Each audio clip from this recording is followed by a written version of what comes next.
What's up everybody, Farmer George here again. Today, I'm gonna show you how to make some pepper powder.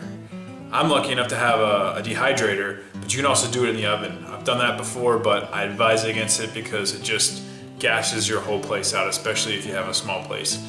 So today, I'm gonna show you what to do with the surplus of hot peppers you have by now, late in the season, and we're gonna make some pepper powder.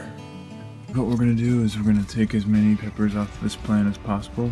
Here's an unwelcome surprise, and it's the eggshells from the stink bugs. So these have all hatched, and it explains why I have a ton on my plants. And they look like this when they're not hatched, but they obviously aren't opened. They have little black dots in the middle. So if you see little cylindrical eggs standing upright with little black dots in them, those are most likely stink bugs. This one's definitely going in the trash. So next, I'm just going to rinse them all off really well, and then I'm going to set them out to dry. So unfortunately, we only have about 28 peppers off of that whole harvest. I probably had 50 to start with and lost half due to just bad pods and the ones that were affected by the stink bugs. So what I'm going to do next is I'm going to quarter these, and then we're going to lay them out on the drying trays and get them ready for the dehydrator. So I got to thinking, since we only have 28 Trinidad Moruga Scorpion peppers, and I have a ton of Chocolate Habanero peppers, I thought I'd make some powder out of these as well. Unfortunately, you can see those white spots. Those are just the anthers. The green little things are just anthers that came off of the flower when it created this pepper. But those white spots are, again, the stink bugs, and I found a couple on this plant too. I've never grown chocolate habaneros. Look at that, that's a shame. But I finally got them to grow. So only 17 made it for the powder, unfortunately. It's not funny. And then I'm going to use these two for seeds for next year, and then I'm going to do a taste test video with this guy and just eat the whole pod. Don't forget, you gotta wear gloves when you're dealing with super hot peppers. Well, any pepper for that matter that has actual spice, or you're gonna pay the penalty later. So what we're gonna do now is I'm just gonna take the tops off these with a knife. Doesn't have to be exact. I could pluck them, but it goes a lot faster to just trim them off. And then I'm gonna slice once down the middle and then once in half, and then we'll set them on our drying mats. All right, this is the finished product before putting it on the drying trays. I found that it's easier to cut vertically 4 times instead of 2 vertical and 2 horizontal cuts. The chocolate habaneros are set out on the tray. 2 things. What you want to do is you want to lay the peppers facing upwards so that the moisture can evaporate up and out. It's easier for the moisture to come out the inside of the pepper rather than having to go through the skin. The other benefit of putting the peppers facing upwards and their skin down is so that none of the seeds fall out onto your tray and out onto your machine afterwards. So hopefully you can keep everything up and contained inside the pepper. 1 of 2 Trinidad Moruga Scorpion trays finished. And the last tray is done. So I have 3 trays. One thing to note, when I was looking inside these peppers, I saw those same white blotchy spots as I did on the outside of the peppers on the inside of the peppers. And oh, here's a perfect example of the one that I missed. So you see these splotches? I couldn't see them from the other side, and I just took my glove off, so powder all done. So you can't, this one you can't really tell it has anything wrong with it from the outside, but when you turn it over and look on the inside, it almost looks like a white mold. Shoot. So I made sure to triple check my peppers, and that one's going in the garbage. So here in the garage, I have my dehydrator, and the 3 trays are now set. I'm gonna put this at 125 degrees Celsius for 10 hours. The instructions say for peppers to take out the white parts and the seeds and go for 4 to 8 hours, but because I'm not doing that, I'm gonna give it an extra 2 hours. So it's been almost 11 hours and I have not checked the trays, but this is the first time we're looking at them. And oh yeah, they're leathery. So I'm gonna take these out. They're not completely crisp and dry, so I'm gonna let them out and cool in my kitchen and let them dry overnight. So this is the finished product of the Chocolate Habanero pods that were dried. So I reread the instructions on my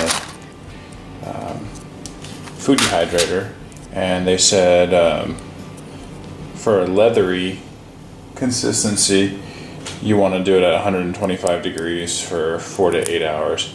And I did it for 10 hours because I didn't want leathery, I wanted crispy. And leathery is what I got. So even after taking them out of the dehydrator and letting them dry just in the air overnight, they still were leathery. So I put them back in the dehydrator for another, I don't know, about 3 to 4 hours. And this is the result. You hear that? And they just crumble. So that is the result you want. Crispy, dry, light, and I gotta remember to wash my hands because, man, just by breaking those apart, I can smell it and I know that there's a ton of oil on my hands. So next thing we're gonna do is we're gonna grind up these pepper pieces, if you will, pepper quarters into a nice powder. And then we're going to strain the powder out with my little strainer. So the next thing we're going to do is we're going to take this powder, and just to make sure the big chunks are out of there, I'm going to pour it into the strainer and we're going to strain it out onto this paper plate. So be careful at this point because this powder is super fine, and once you open the top, you can get into the air. So you don't want to breathe directly over this opening. Look at all that fine powder dust, so I'm going to try to get all that too.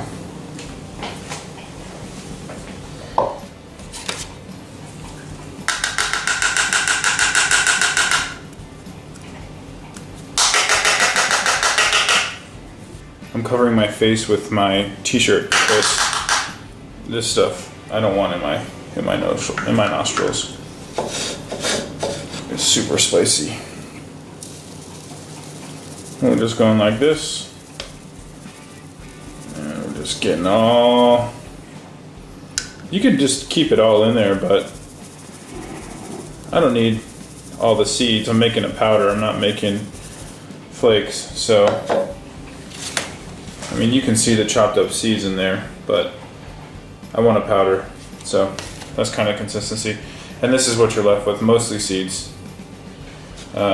And then I'll bang out some of this stuff from the bottom. Here it is, chocolate habanero powder.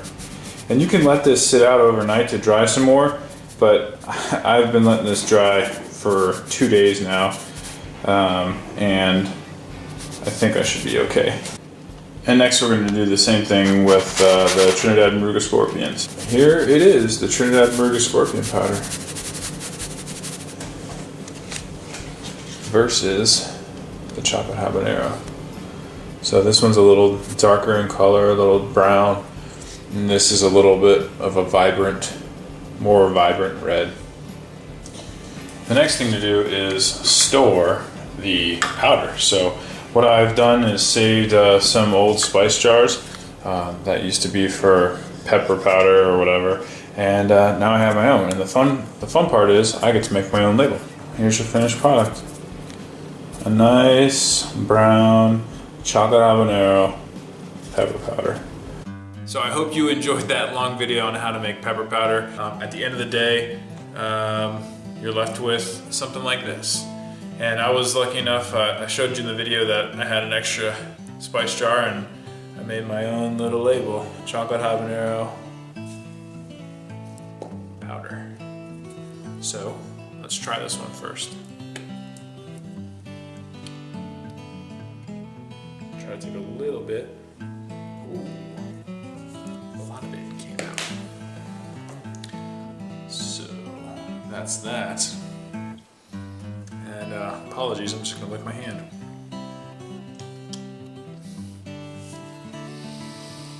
Switch it around. It's dry, obviously. Yeah, it's spicy. My tongue's numb. It's not as hot as the chocolate habanero full fresh from the pod that I took.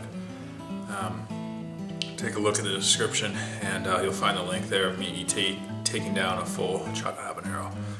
It's good, it's got a smoky flavor. This would be really good in chilies or stews, especially with wintertime, fall coming. It gets a little cooler in the air. That'll be really good. Next up, let's try the Trinidad Moruga Scorpion powder. Man, this stuff's got a kick. It's pretty good. Got that same burn in my chest. Gotta be delicate with this one.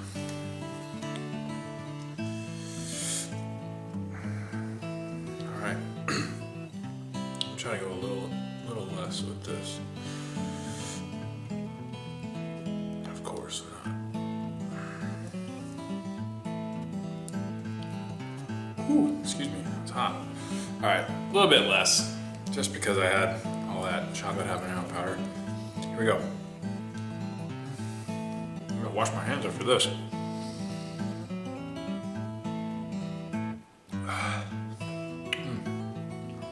That's got like a tomato-y kind of flavor, so that would be really good in any tomato-based sauces that you got going on. Maybe even like a spicy tomato soup. Really good. All right, there you have it, guys. Thanks for sticking with me through this long video. It's kind of like a journal of the garden and the stink bug escapades, but I hope you picked up something. And I hope you learned something today. Thanks, and remember, let's share and grow together. See ya.